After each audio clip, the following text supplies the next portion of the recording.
The 1980s, a time of technology. The future is here, baby. Portable music, portable telephones, arcade games, and personal computers. Everything's computer. The car industry also jumped into the race of stuffing as much high-tech in the cars as possible, such as touchscreens, GPS systems, and voice control. So welcome everyone to episode 85 of the Automotive History series, where we take a look at all the gimmicks and goodies that came your way in the car tech wars of the 1980s. As with many trends that come and go in the car industry, it's sometimes hard to pinpoint an exact start. Usually cars gradually evolve and pick up a few popular trends along the way, but with the rise of in-car technology, there is one particular car that launched the craze: the Aston Martin Lagonda from 1976. This car was in every aspect far ahead of its time. This is one of those futuristic creations that only come around once a decade, completely misunderstood at the time and often failed, but in later years absolutely appreciated for what it was. The Lagonda already announces itself through its bizarre and radical wedge-shaped styling. But inside, oh wow, inside it's a completely different world. Simple lines, a cleaned-up interior with a touch of brutalism, and an overall look that it wouldn't really look all that out of place on a modern-day car, especially when you consider the rise of the latest retro-designed cars taking inspiration from the 1980s.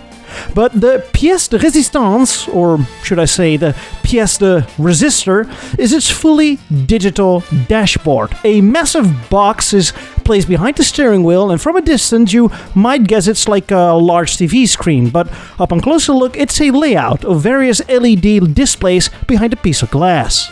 The displays showed all kinds of information you as a driver wanted, including your speed, engine RPMs, fuel level, oil pressure and temperature, and interior and exterior temperature. Now, most of this was standard stuff on cars at the time through regular gauges, but you have to remember that the digital displays were hooked up to the second party trick, a computer. It's the computer that combines and processes all the information from electronics and sensors, as opposed to having regular sensors, mechanic springs, or vacuum systems that were common at the time. The last party trick is found just below the LED screens, the touchpad. During those years, buttons were big, physical, and sometimes disappeared in the dashboard if pushed too hard. But the Lagonda featured touch-sensitive and almost completely flat buttons, kinda similar to the haptic feedback buttons you'll find on modern cars today. With the Aston Martin Lagonda, the rise of futuristic technology in cars seemed to be a European affair, but that's not exactly true, as during the same years, so the late 1970s, the Americans woke up. After years of struggling with ever stricter emission and safety rules, and this was after putting the first man on the moon, the American auto industry finally introduced their own high-tech features. Namely, luxury car maker Cadillac introduced the very first trip computer in 1978 on the Cadillac Seville and Eldorado models. The Seville was already a fresh attempt to make a European-sized car instead of an oversized float boat. And as much as old-fashioned and classical the car looked from the outside, the technology was advanced. By 1978, the car received a digital speedometer as well as an optional trip computer. Now, as far as I could find, the main difference between the trip computer in the Cadillac compared to the computer in the Lagonda is that the Lagonda only showed what the computer measured, so things like your speed and temperature, etc.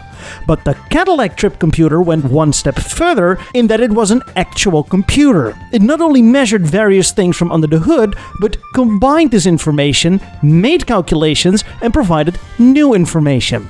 This is a long way of saying that Cadillac's trip computer calculated such things like your average speed and your average fuel consumption. So it not only showed how much fuel was left in the tank, but also calculated what distance you could travel until that tank was empty. And these are very basic and simple calculations, you can do them in your own head, but pretty impressive at the time and very convenient that your car was able to do this for you. One of the brochures at the time shows a lot of the functions the trip computer was able to do, including showing your average speed, how many miles before filling up, how long you've been driving, the engine RPMs, but also, interestingly enough, how much distance and travel time is left before reaching your destination. Wait a minute. That would imply that the car was aware where you were driving and where your destination was. So that would mean it was also kind of like an early version of in-car navigation. But no, the system was a lot more crude than that, because before taking off, you could enter the total distance you were about to travel. The trip computer simply deducted the total distance traveled at that point from the distance you put in earlier. But that brings us to another thing. In-car navigation. Before GPS, a mix of road maps and asking strangers got most people to the destination they haven't been before. But as early as the 1960s and 70s, various tests were done to see if in-car navigation was possible. The answer? It certainly was possible. But then the entire infrastructure would need to be overhauled because the biggest challenge was to determine where the car was. This meant a system of checkpoints needed to be installed every few hundred meters or so along the road, and cars needed to be able to communicate with this system. You know what would work best with this type of stuff? Satellites, but that was just a bit too early. Not according to the Japanese, who saw the technical advancements made by the Europeans and Americans and decided to wake up. By the start of the 1980s, both Toyota and Honda released an optional in-car navigation package. Toyota offered the Electro-Auto Compass in the 1980 Toyota Crown. It's very hard to find any information on the system, but please don't be surprised or amazed, because from what I could find, it was only an electric compass, so showing you which general direction you were going to, like northwest or south. Honda did this much better. In 1981, they released the Electro Gyrocator, and this was one clever machine. Still not connected to any satellite, it used a gyroscope to keep track of the car's speed, acceleration, and movement, and translated that to a monitor with a see-through map overlay that you could manually put in. A circle or crosshair showed where you were and moved according to the movements of the car. A very clever system that also came in a nice little package. It looks an awful lot like the very first satellite-connected GPS systems that came out in the early 2000s. The gyrocator was offered as a dealer-installed option on the Honda Accords and Vigors, but cost as much as a quarter of the total retail price of these cars. You can imagine that this system didn't sell at all and was quickly scrapped a few years later. 1982 rolls around and the technical battle between the Americans and Japanese continued. Because what if your car could talk? Well, it does kind of talk to you with these trip computers and messages, but what if your car literally spoke? Both Chrysler and Nissan offered a voice alert system. Nissan offered the voice warning system on the Maxima 200 SX and Z cars. This system allowed the car to directly speak to you and say up to 6 different messages. The messages were then spoken in English by a woman that just tries a little bit too hard to sound American, but really isn't. It kind of feels like someone is mocking you. Right door is open. As futuristic as this looks, or sounds really, the technique was pretty simple. When the need for a voice message was activated, it simply played a tiny record that produced a voice message as a sound. So the whole system was nothing more than a tiny record player under the hood. Chrysler, on the other hand, had a more elaborate system. They called it the Electronic Voice Alert and came with 11 spoken messages. The system worked in such a way that it automatically lowered the radio sound level when speaking to you. And if the message was about something going wrong with your car, like overheating or a low oil level, a warning light would also come on at the same time. It would also say thank you if you did the thing it warned you for, like switching off your headlights after switching off the engine. Overall, the voice messages kinda sound funny. Take a listen. A door is ajar. It's kind of like Stephen Hawking telling you that the door is ajar, but we all know that a door and a jar are not the same items. By the mid-1980s, beep-boop technology was the name of the game.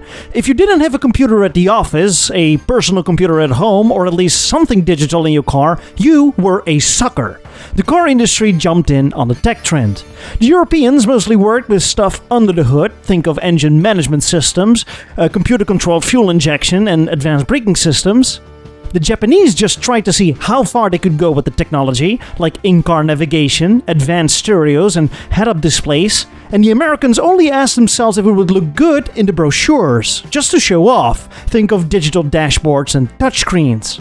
In the meantime, a digital instrument panel was almost a standard industry practice, accompanied by a vehicle diagnosis matrix on the left side and an elaborate digital radio and sound system controls on the other side, sold under such fanciful names like Message Center, Visual Information Center, Electro Multivision, or Graphic Control Center. But digital screens or not, some interiors were downright crazy in the design and function too. The Chevrolet Corvette had an almost video game-like dashboard. The Citroën BX had digital instruments and rows of buttons and controls on both sides of the screens.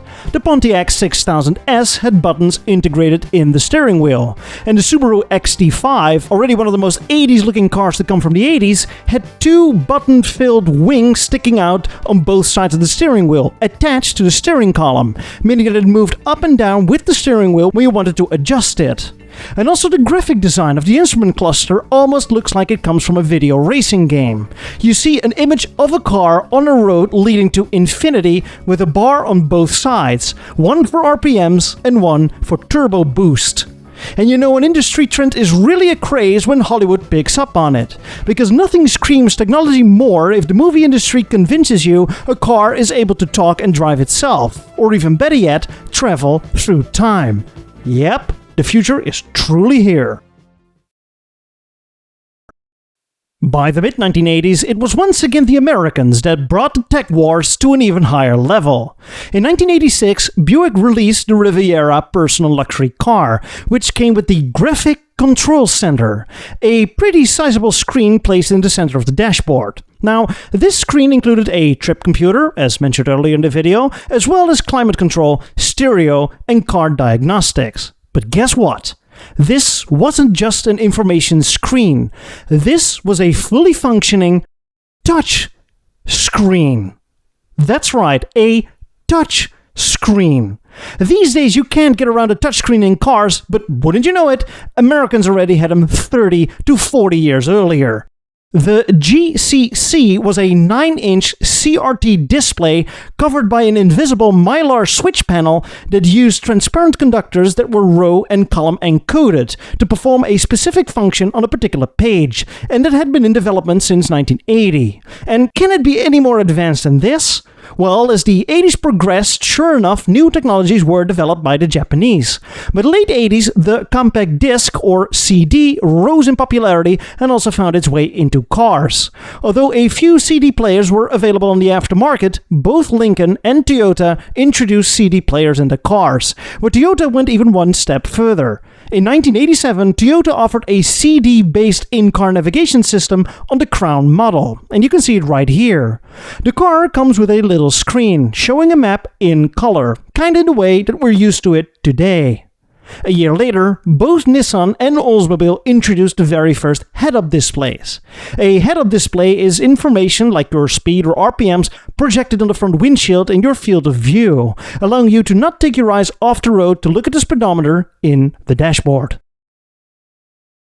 By the late 80s and the early 1990s, some car interiors almost looked timeless. They had all the ingredients that made them feel modern compared to our modern-day cars. Full audio controls, a digital dashboard, and center screen tucked in the center console with navigation in full color. In 10 years' time, car interiors went from completely analog to almost fully digital. The future is finally here, and at this rate of progress, could cars fly themselves to the moon by the year 2000? No, not really. Because oddly enough, when you look at pictures of cars from the mid to late 1990s, you'd be hard-pressed to find any screens. Almost all gauges were back to analog and the interiors were filled with buttons, preferably round and oval. How so? Well, those awesome displays from the late 70s and 80s were, as it turned out, the right tech at the wrong time. No, really, as fantastic as the screens and the displays were for the first few months, after a few years or so, they proved to be unreliable. Especially the founder, the Aston Martin Lagonda, was notorious for being very unreliable. The digital displays crashed often, sometimes even after driving over a bump just a little too fast. And therein lies the problem. These screens provide you with necessary information, so if the screens were broken, you were completely on your own. You wouldn't know how fast you were going, you wouldn't know how much fuel was left in the tank, or even worse, that your engine was overheating and on the brink of catching fire. Also, if the onboard computer controlled vital engine components, this could lead to sudden acceleration, excessive fuel consumption, or suddenly shutting off. So, buyers looking for a reliable second-hand used car thought twice before getting into one of these nice calculators on wheels, because getting these systems fixed wasn't cheap either. And then there were the voice commands. This was a fun gimmick for, about a day, because soon drivers found A door is ajar. Because soon drivers found A door is ajar. Because soon A door is ajar. Because A door is ajar.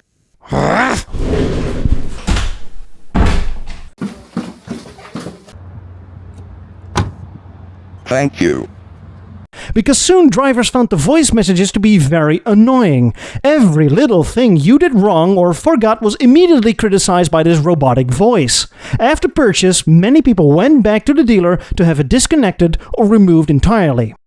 And last but not least, there were the screens. And you're not going to believe this, drivers found the screens to be too distracting. They argued they didn't like to operate basic car functions through menus in a screen, when a simple button or a switch did the job perfectly fine a few years before. Now, where have I heard this before? So yeah, screens were gone throughout the 1990s, although most cars had a trip computer with a small digital display. For instance, my daily driver, a Hyundai XG350 from 2005, but essentially developed in the late 1990s, has a trip computer telling me, for instance, how close the nearest tree is. Pretty handy. By the early 2000s, navigation and infotainment screens started to creep into cars again, mostly luxury cars. So, oddly enough, an interior from the mid-2000s doesn't really look a whole lot different than from the early 1990s, so 15 years earlier. But we all know what happened. Especially the 2010s is the decade where almost all cars, from big to small and expensive to cheap, started to feature some sort of screen. Especially when Tesla released the Model S in 2012, the car showed screens weren't only for just navigation. It could be the next generation of trip computers, allowing to virtually control every aspect of your car. And so the coin flipped. It's cheaper for a car maker to just glue an iPad to a dashboard with all the car's functions in it than to design a row of buttons. We are currently in a screen wars where car makers come up with bigger screens year after year, almost to a point that the entire dashboard is one single screen. And the complaints repeat again. Drivers argue that it wouldn't hurt if a few strategically placed buttons are better than endless submenus. Who knows, maybe in 10 years' time, screens are once again completely gone. History doesn't repeat itself, but it often rhymes. Thank you.